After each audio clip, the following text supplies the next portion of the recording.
अभय चौटाला की ओर से press conference की जा रही, चलिए सीधा आपको लिए चलते हैं, क्या कुछ कह रहे हैं वो सुनवाते हैं।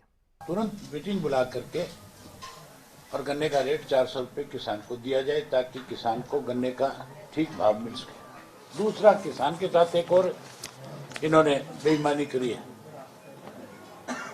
जो गन्ने का वेस्ट होता है मिल में जाने के बाद, वो पंजाब में 2% काटा जाता है, हरियाणा के अंदर वो 5% है। पहले 2% होता था, अब इन्होंने 3% और कर दिया। इससे भी किसान को सीधा नुकसान होगा।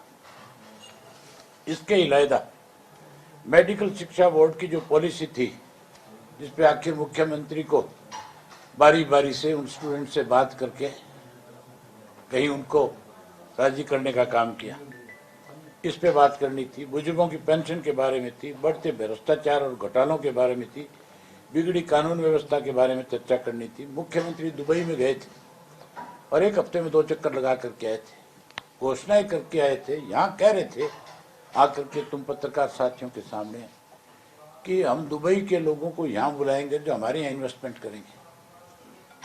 हम मुख्यमंत्री को हाउस में पूछना चाहते थे कि जो मुल्क सब लोगों से इन्वेस्टमेंट अपने मुल्क में कराता है, वो आपके मुल्क में कैसे आकर के करेगा, जिनके पास अपना कोई साधन नहीं है।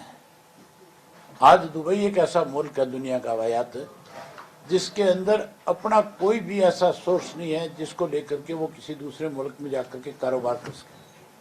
वो तो यहाँ लोगों को अपने फैसिलिटी देता है और फैसिलिटी दे करके लोगों को और अपने यहाँ पे बिजनेस करने के लिए लोगों को जगह मुहैया कराने का काम करता है।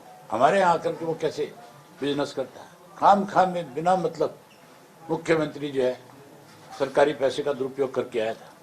इसी तरह से कोरोना काल के दौरान मेरे विधानसभा क्षेत्र के अंदर पर्टिकुलर जो किसानों की फसल खराब हुई थी, जिनका मुआवजा मिलना चाहिए था, जो आज तक नहीं मिला, किसान आज भी एजुकेशन पे बैठे हैं, उस पर चर्चा करना चाहते थे।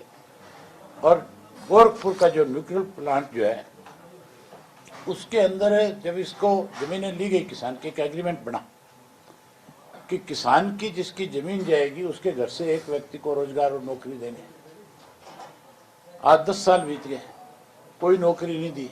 आखिर वो लोग कोर्ट में चले गए। अब तो कोर्ट ने आदेश कर दिया कि एज में रिलैक्सेशन दे करके भी इन लोगों के परिवार के एक सदस्य को एडजस्ट करो।